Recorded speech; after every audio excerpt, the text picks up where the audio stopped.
Que bom que você está aqui, que bom que podemos nos encontrar mais uma vez para meditarmos na Palavra de Deus, para podermos nos unir em oração.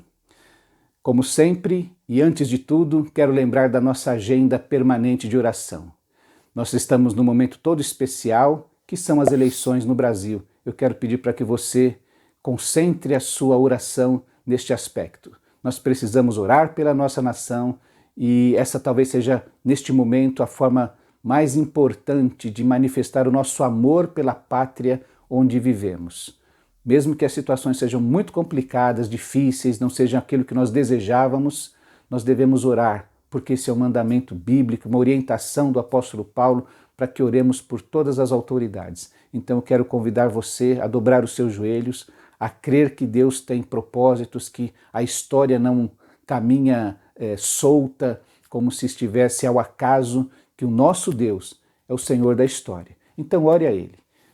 Busque sabedoria na oração, busque sabedoria diante de Deus, informe-se, seja inteligente sobre como você vai votar, não fique discutindo com os outros, mas receba as informações necessárias, confira as informações para você poder tomar uma decisão sábia, com responsabilidade, com liberdade diante de Deus. Então ore, porque no dia 30 de outubro, das 8 às 17 horas, teremos que exercer a nossa cidadania e votar e escolher o presidente e o seu vice do Brasil e o governador e seu vice do estado de São Paulo.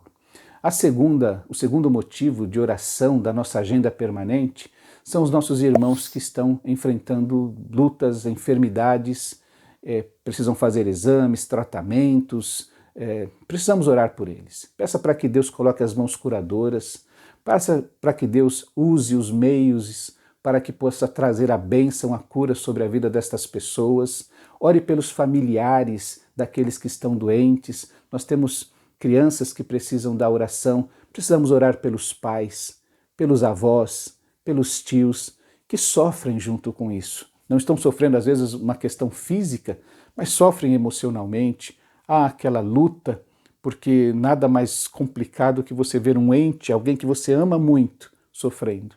Então, ore por toda a família, ore pelos pais, pelos avós, pelos tios, por aquele que está doente, pelo marido, pela esposa, pelo filho, pelo pai, pela mãe. Lembre-se de todos na sua oração. Peça a Deus que venha trazer alívio para a dor, venha trazer a cura de que tanto desejamos. Um terceiro motivo muito especial para a vida da nossa igreja é que no dia 2 de novembro, dia de finados, nós teremos um esforço evangelístico, uma ação evangelística.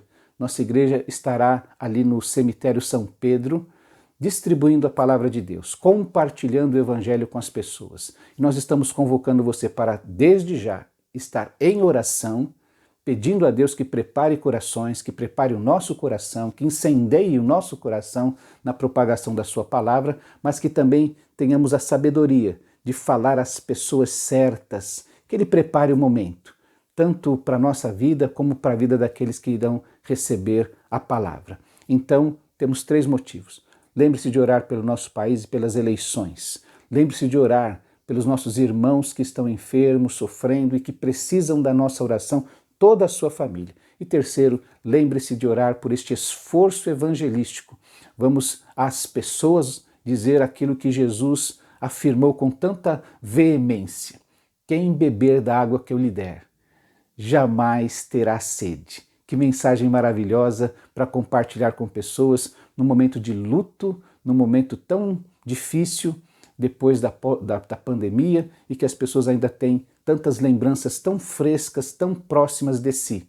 Nós vamos dizer a elas, olha, em Jesus você vai alcançar, vai ser saciado em sua sede espiritual. Quero pedir você para participar deste esforço evangelístico. Eleições, enfermos e a evangelização. Venha participar deste movimento, nesse momento. Vamos fechar os nossos olhos, vamos orar? Deus querido, nós queremos te pedir, de maneira muito especial, pelas eleições no nosso país, essa pátria que o Senhor nos deu, que o Senhor preparou para que nós vivêssemos, nós te pedimos por ela, ó Deus, por este povo que precisa conhecer o teu evangelho. Nós te pedimos, ó Deus, pelas autoridades, por estes que já foram eleitos e estes que ainda serão eleitos, ó Deus. Nós te pedimos que haja um mover do teu Espírito em seus corações. Tua palavra diz que o coração do rei está nas mãos do Senhor.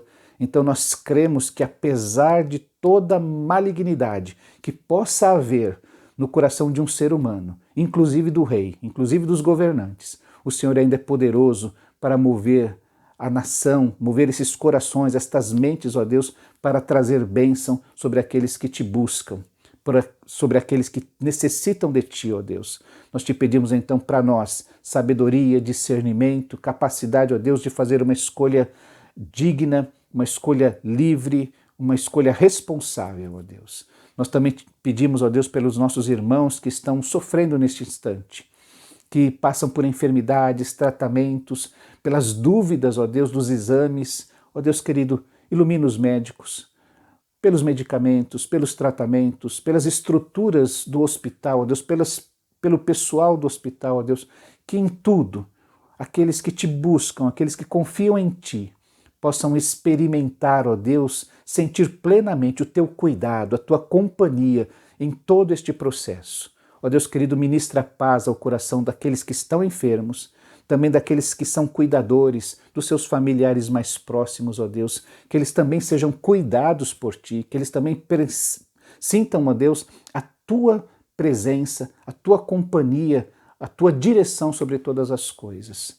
Nós te pedimos também, ó Deus, por este desejo, por este esforço evangelístico do dia 2 de novembro. Ó Deus querido, nos abençoa. Move nossos corações, ó Deus, para Te servir, para fazer a Tua obra, ó Deus, para levar o Teu amor ao coração daqueles que tanto necessitam. Nós te pedimos isso, ó Deus, porque sabemos que sem Ti nada podemos fazer. Então nós queremos confiar em Ti, depender de Ti e esperar, ó Deus, que nossas mãos, nossos pés, nossa voz sejam a Tua presença na vida destas pessoas. Nós oramos desde já agradecidos por tudo que o Senhor vai fazer, porque o Senhor é o Deus da missão, o Senhor é Deus que está em missão, o Senhor é o Deus que ama o mundo de uma tal maneira que entregou o Seu Filho unigênito, para que todo aquele que nele crê não pereça, mas tenha a vida eterna. Que nós participemos desta obra, ó Deus, permite, usa-nos, é a nossa oração no nome precioso do Senhor Jesus. Amém, ó Deus. Prepara o teu coração, vamos participar deste tempo juntos na presença do Senhor. Celebrando juntos. Meu plano, em sintonia com o plano de Jesus, é enviar Timóteo a vocês em breve, para que ele me traga notícias de vocês. Isso vai fazer muito bem ao meu coração. Não tenho ninguém como Timóteo. Ele é leal e muito preocupado com vocês. Muitos aqui estão mais preocupados consigo mesmos que pela causa de Jesus. Mas vocês conhecem Timóteo. Ele tem sido para mim como um filho devotado neste trabalho de proclamar a mensagem. Tão logo as coisas se definam por aqui, planejo enviá-lo. E vou ficar esperando e orando para ir logo depois dele. No momento, estou enviando Epafrodito, meu bom amigo e companheiro de trabalho. Vocês o enviaram para me ajudar. Agora eu o envio para ajudar vocês. Ele sofreu muito enquanto esperava voltar para vocês. E esse desejo aumentou depois que se recuperou daquela doença de que vocês ouviram falar. Posso garantir a vocês que já está bom. Ele quase morreu, vocês sabem, mas Deus teve misericórdia dele, e não somente dele, teve misericórdia de mim também. A morte dele teria sido uma tristeza imensa para todos. Vocês podem ver então como estou contente de poder enviá-lo a vocês. Quando o virem de volta, são e salvo, sei também quanto irão se alegrar. Eu ficarei muito aliviado. Deem a ele uma boa acolhida, um grande abraço. Pessoas como ele merecem o melhor. Lembrem-se do ministério que vocês começaram para mim, mas não foram capazes de terminar? Pois bem, para completar aquela tarefa, ele pôs a vida em risco. Por pouco não morreu.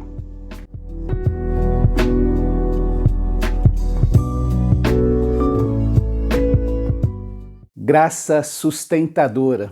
É assim que Paulo compartilha conosco como a graça de Deus veio sobre a sua vida num momento de grande necessidade. Quando nós pensamos neste texto da carta de Filipenses, devemos nos lembrar de duas situações importantes. A primeira é que Paulo está escrevendo de dentro da cadeia. A segunda é que ele escreve a uma igreja da sua intimidade, a irmãos muito queridos. E nesse momento Paulo fala nessa carta diversas vezes sobre a alegria, sobre estar se regozijando, se sentindo alegre. Mas há um momento especial na carta em que ele revela que passou por grande sofrimento e que foi a misericórdia de Deus que alcançou Epafrodito e que o alcançou também para que ele pudesse ser suprido, para que ele pudesse ser sustentado nesse tempo de tribulação. Pense comigo quando as coisas não saem da mesma maneira que você gostaria. Você tem planos e o apóstolo Paulo tinha planos, ele queria pregar o evangelho como havia sido mandado por Deus para ir aos gentios, ao mundo gentil.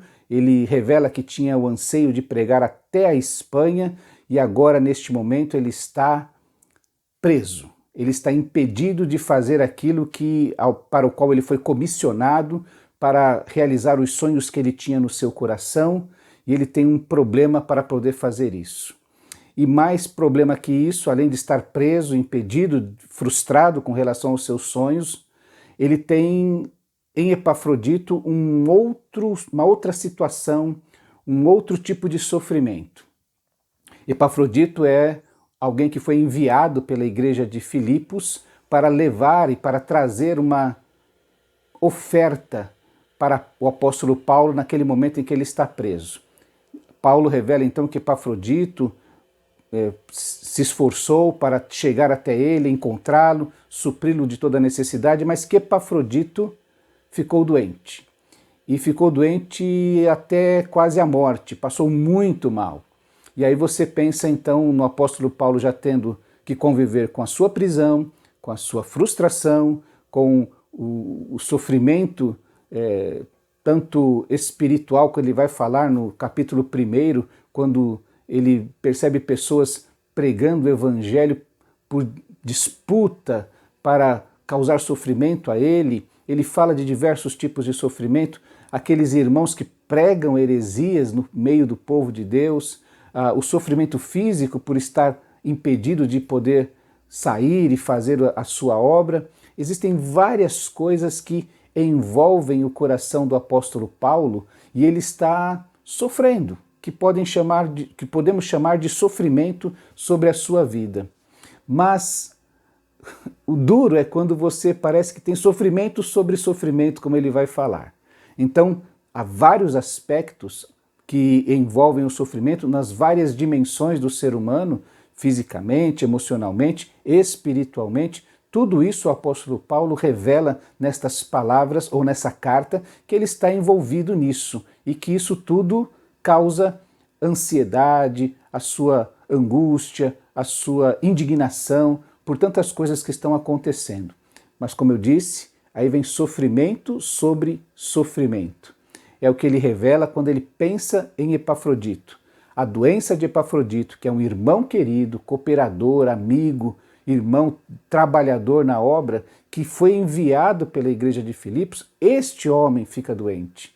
E não bastasse os seus sofrimentos, ao sofrimento de um irmão querido, de um cooperador, de um homem nobre, que ele vai falar, olha, vocês precisam honrar homens como este, uma pessoa especial, além dos meus sofrimentos, ao sofrimento de um irmão querido. E parece que além de todos os meus sofrimentos, eu vou ter que suportar o sofrimento do outro, de alguém querido. É nesta hora que Paulo diz que Deus olhou para essa situação, que Deus não desconsiderou, que ele não esteve abandonado à própria sorte, nem ele nem Epafrodito. Mas Paulo revela então que Deus teve misericórdia, tanto de Epafrodito como dele, para que não houvesse sofrimento sobre sofrimento. O sofrimento que Paulo estava enfrentando não era ignorado por Deus. Mas a gente pode perguntar, como é que Deus não está ignorando o sofrimento de alguém que está preso, de alguém que está vivendo disputas por poder? Como é que Deus não está ignorando o sofrimento que este homem enfrenta com as heresias que estão sendo pregadas? Como é que Deus não ignora o sofrimento? Paulo está revelando isso, que no momento oportuno, que Deus veio com a graça para libertar do sofrimento. Paulo revela que Deus esteve todo o tempo com ele, por isso que ele já está pensando no passado, escrevendo, olha, Deus teve misericórdia, e para que não houvesse sofrimento sobre sofrimento, Epafrodito está curado. Paulo está dizendo com estas palavras que durante todo este tempo a graça o acompanhou, não o deixou só. Lembre-se de várias ocasiões na palavra de Deus em que as personagens bíblicas, estas pessoas que confiaram em Deus, elas não foram poupadas de passar por momentos difíceis, mas elas nunca passaram por momentos difíceis sozinhas. A graça os acompanhou. E mais de não estar só, a graça os sustentou em todo este tempo. Existe aquela historinha de que alguém chega diante de Deus, de Jesus, e diz, olha, eu estou vendo aqui na linha da minha vida, na história da minha caminhada, de que houve um tempo em que só tinha 2 passos. A gente estava caminhando juntos, Jesus e eu, e de repente apareceram nas pegadas da praia apenas 2 pegadas. Então Jesus precisa esclarecer que neste tempo, que aparecem só 2 pegadas, aparecem as pegadas de Jesus, que carregou esta pessoa no colo, que o sustentou nos momentos mais difíceis da sua vida. É assim que a graça revela a companhia de Jesus, revela o sustento de Jesus e, por fim, vai revelar a libertação de Jesus para essa vida. É assim que Paulo compartilha com os irmãos de Filipos, querendo animá-los, querendo fortalecer-lhes a fé de que ele foi ajudado pela graça, foi sustentado pela graça, teve a companhia da graça e no final teve a vitória que a graça trouxe na sua vida. Deus teve misericórdia e para que não houvesse sofrimento sobre sofrimento, ele trouxe cura para a vida de Epafrodito e trouxe alegria para a vida de Paulo. É assim que a graça, ela é sustentadora, porque ela revela a companhia de Deus na nossa vida, constante, em toda circunstância, usando toda circunstância para o nosso crescimento e para a sua glória, antes e acima de tudo. Deus está conosco, a sua graça nos mostra isso. A sua graça nos sustenta, e mesmo quando temos a impressão de que está havendo sofrimento sobre sofrimento, de que a solução que nós desejávamos não está acontecendo, mas às vezes acontecem coisas contrárias, a graça nos sustenta, ela nos envolve, ela está sobre nós. E por fim, aqueles que puderem esperar e se agarrar na graça de Deus vão perceber que a graça vai trazer vitória, será uma graça triunfante. Não é à toa que aqui Paulo fala tanto de Timóteo quanto de Epafrodito, 2 companheiros seus que caminham com ele, dos quais ele chama de amigos, de cooperadores. Agora ele está falando para a igreja de Filipos sobre isso, que a graça de Deus alcançou, revelou a misericórdia de Deus sobre a vida de Paulo, a vida de Epafrodito e cuidou de todo mundo, de sustentar a cada um. Quando Paulo vai escrever a Timóteo, então ele fala graça, misericórdia e paz para Timóteo e para Tito, as cartas pastorais.